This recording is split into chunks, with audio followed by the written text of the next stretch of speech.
और ब्रेक के बाद स्वागत है आप सभी का। बड़ी खबर का रुख करेंगे। उदयपुर जोधपुर संभाग में बीजेपी ने बढ़त बनाई है। अजमेर संभाग से बीजेपी ने बड़ी बढ़त बनाई है। जयपुर संभाग की बात करें तो 50 सीटों में से 26 बीजेपी ने जीती है। जयपुर संभाग में कांग्रेस ने 24 सीटें जीती। जोधपुर संभाग की 33 सीटों में से बीजेपी को 23 सीट मिली।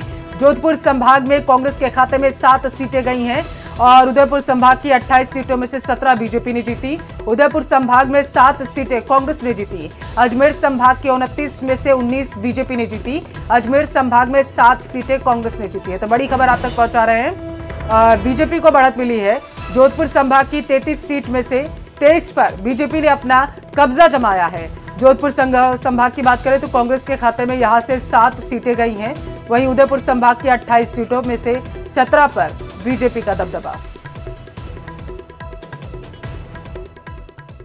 और वहीं अगर बात महिला विधायकों की करें तो महिला विधायकों की संख्या कम हुई है। 19 महिलाएं ही विधायक बन पाई हैं। 2018 में 22 महिला विधायक विधानसभा पहुंची थी।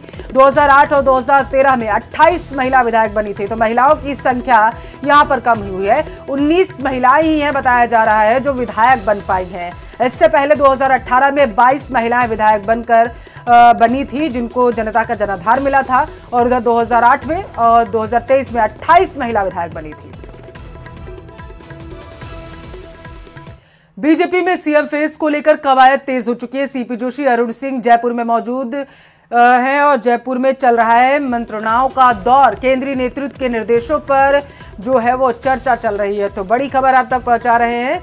जयपुर में अब वो चर्चा तेज हो चली है क्योंकि सीएम फेस भी डिक्लेयर करना है बीजेपी को। मंत्रणाओं का दौर लगातार जयपुर में बीजेपी के खेमे में जारी है। तस्वीरें आप देखिए। दिग्गज नेता जयपुर पहुंचना शुरू हो चुके हैं। सीपी जोशी अरुण सिंह बताया जा रहा है कि जयपुर में इस वक्त मौजूद हैं और चर्चा वो चल रही है।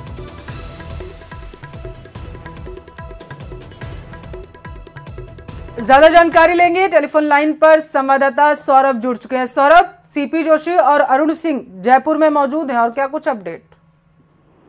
जी बिल्कुल, देखिए कुछ देर पहले ये खबर सामने आई थी कि सीपी जोशी और अरुण सिंह के दिल्ली जाने का कार्यक्रम है, लेकिन फिलहाल ये बताया जा रहा है कि दोनों ही नेता अभी जयपुर में हैं और कुछ देर पहले सीपी जोशी के घर पे अरुण सिंह ने मुलाकात की थी और उसके बाद जयपुर में ही रहकर आगे की रणनीति वो तय की जा रही है। बताया जा रहा है कि केंद्रीय नेतृत्व के निर्देशों के आधार पर दोनों नेता अभी जयपुर में ही है और सीएम फेस को लेकर जो कवायद चल रही है उसको लेकर महत्वपूर्ण मंत्रणाओं का दौर वो इस वक्त बीजेपी में देखा जा रहा है और उसके तहत ये नेता भी संभवतः दूसरे नेताओं से मुलाकात कर सकते हैं और उसी को देखते हुए फिलहाल मंत्रणाओं का दौर तो अरुण सिंह और सीपी जोशी के अलावा और कौन कौन मौजूद है?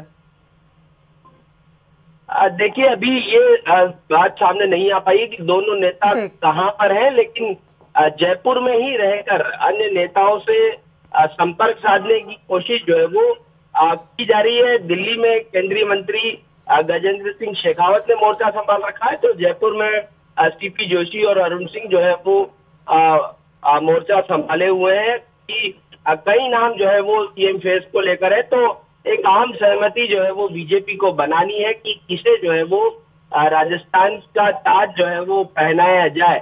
तो उसी को लेकर ये मंत्रणाएं वो फिलहाल की जा रही है और बताया ये भी जा रहा है कि दोपहर बाद संभवतः 12 बजे बाद वो दोनों नेता दिल्ली जा सकते हैं, लेकिन हाल फिलहाल जयपुर में ही रहकर मुलाकातों का दौर वो जारी।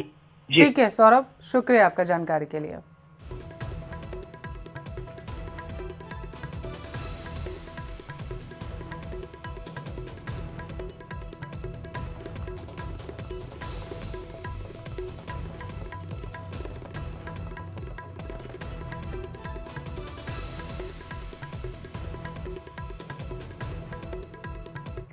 राजस्थान में इस बार भी रिवाज कायम रहा। कांग्रेस चारों खाने चित हो गई। बीजेपी ने एग्जिट पोल की उम्मीद से बढ़कर प्रदर्शन किया, लेकिन इस भगवा लहर में भी बीजेपी के कुछ दिग्गज धराशायी हो गए। दूसरी तरफ कांग्रेस के कई बड़े चेहरे भी अपनी सीट नहीं बचा पाए।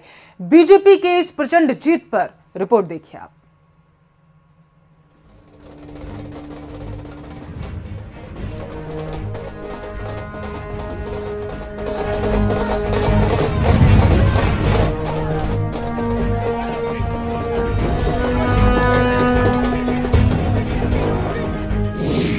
हर तरफ भगवा लहर,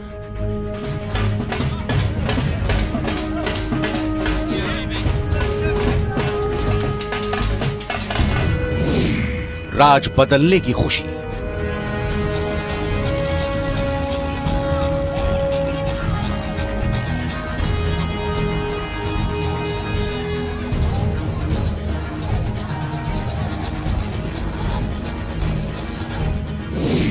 कांग्रेस में हर तरफ सन्नाटा।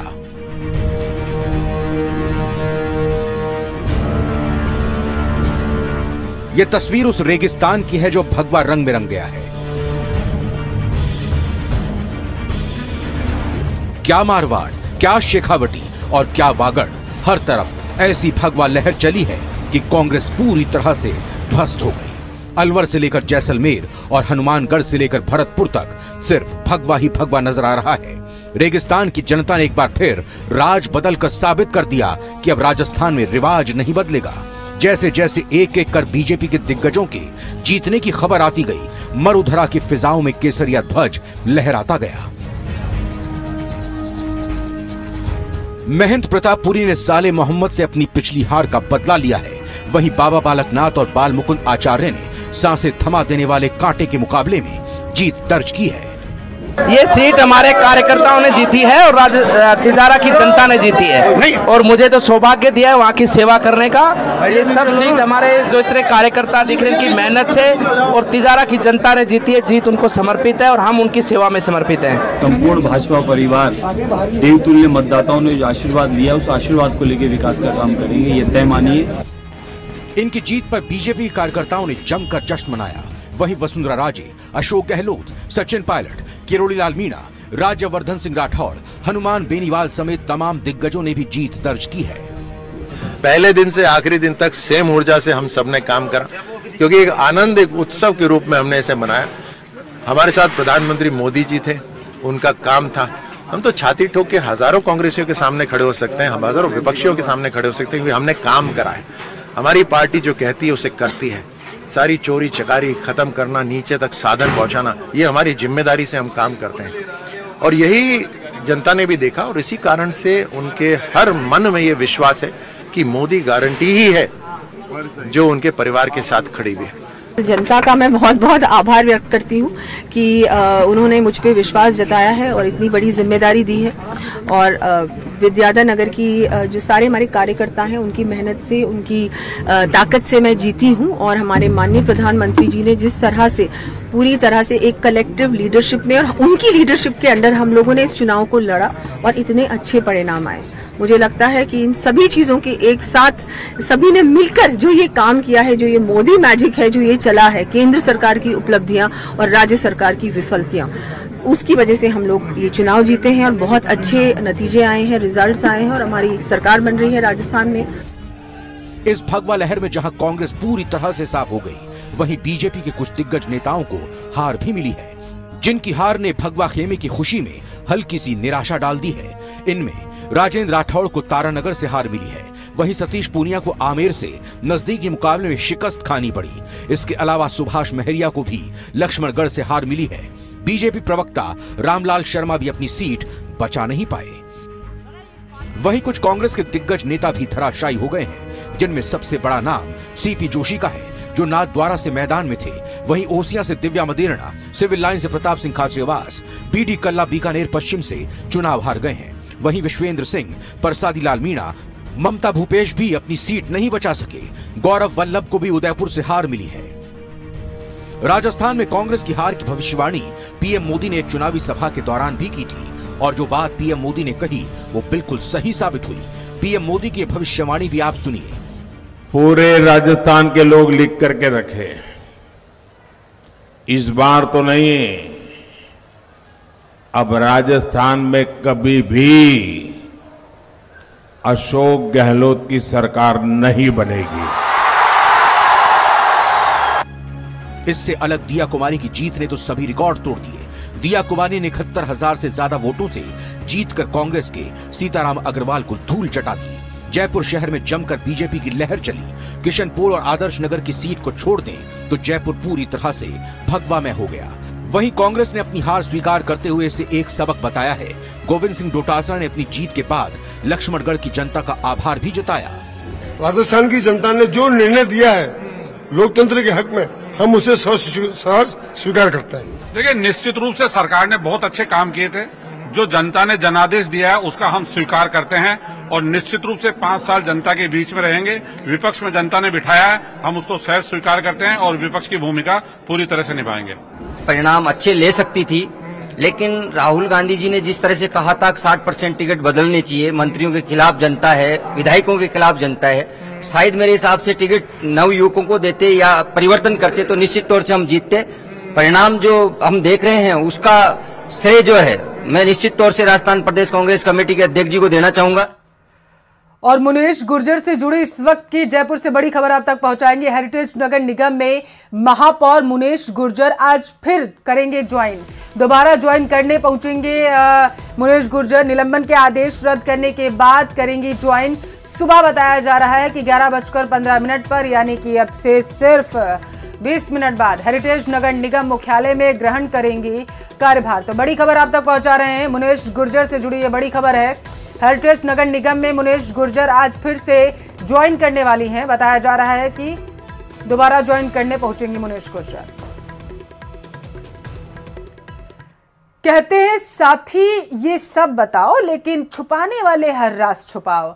और सीएम गहलोत के साथ भी कुछ यही गलत हो गया। मुख्यमंत्री अशोक गहलोत के ओएसडी लोकेश शर्मा ने एक बड़ा धमाका करते हुए अपने ही आका के खिलाफ मोर्चा खोल दिया।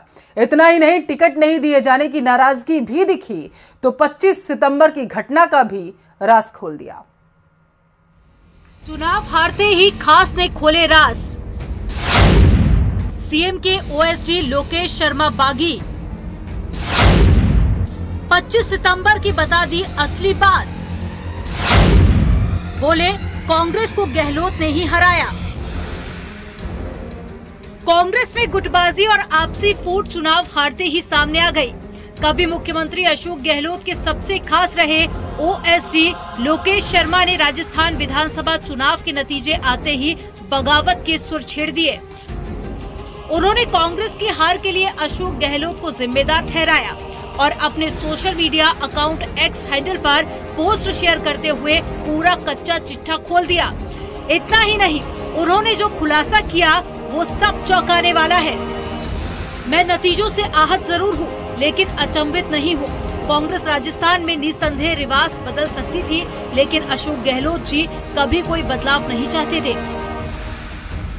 नहीं, मैंने कहा कि मैंने हर बार बताया, मैं कई बार बता चुका था उन्हें, जैसे कि मैंने उसमें भी लिखा कि मैं अपनी रिपोर्ट भी दे चुका था मुख्यमंत्री जी को स्वयं को। अगर वो सुनना ही नहीं चाहे और उन्हें सिर्फ अपनी प्रशंसा ही सुननी पसंद हो तो कोई क्या कर सकता है।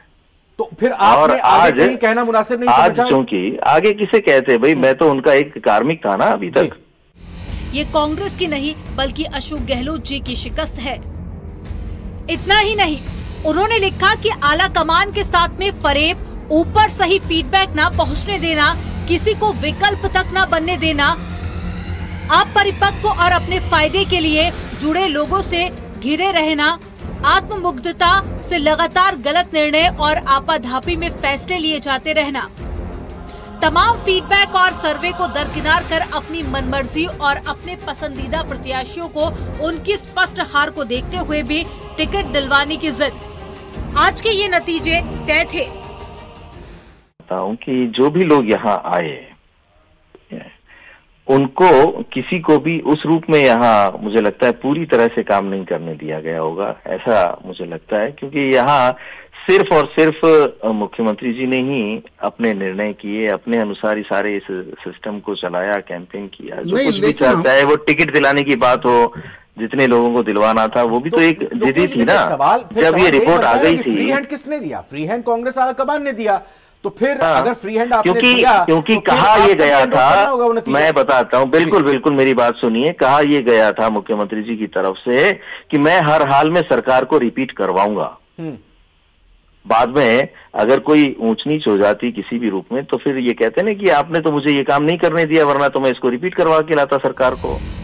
मैं स्वयं मुख्यमंत्री को ये पहले बता चुका था, कई बार आगाह कर चुका था, लेकिन उन्हें कोई ऐसी सलाह या व्यक्ति अपने साथ नहीं चाहिए था जो सच बताए। 25 सितंबर की घटना भी पूरी तरह से प्रायोजित थी, जब आला कमान के खिलाफ विद्रोह कर अवमानना की गई और उसी दिन से शुरू हो गया था खेल।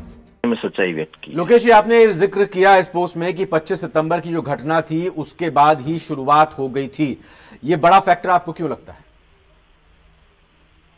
देखिए, ये तो उस वक्त जो एक कहते हैं ना कि मुहिम चली थी, और उस मुहिम के अनुसार जो कुछ भी हो रहा था कि प्रदेश में जो एक माहौल बन रहा था कि मुख्यमंत्री कोई और बने, कोई और भी इस प्रदेश में आगे बढ़ सकने की क्षमता रखता है तो उसे अवसर मिले। मुझे लगता है कि उस वक्त में अगर इस तरीके के परिवर्तन होते तो आज और परिणाम अच्छे आ सकते थे और हम सरकार बना लेते। दरअसल 25 सितंबर 2022 को राजस्थान कांग्रेस विधायक दल की बैठक नहीं हो पाई थी। उस वक्त कांग्रेस में अध्यक्ष पद को लेकर अशोक गहलोत दावेदार थे, हालांकि उन्होंने बाद में नाम वापस ले लिया था। कांग्रेस ने अनुशासनहीनता के आरोप में कई नेताओं पर कार्रवाई की थी। फिलहाल लोकेश शर्मा की पोस्ट के बाद से सियासत और भी ज्यादा गर्म हो गई है। Bureau report, news 18 Rajasthan. और चलिए इसी के साथ फिलहाल के लिए इस बुलेटिन बस इतना ही। यहाँ वक्त है एक छोटे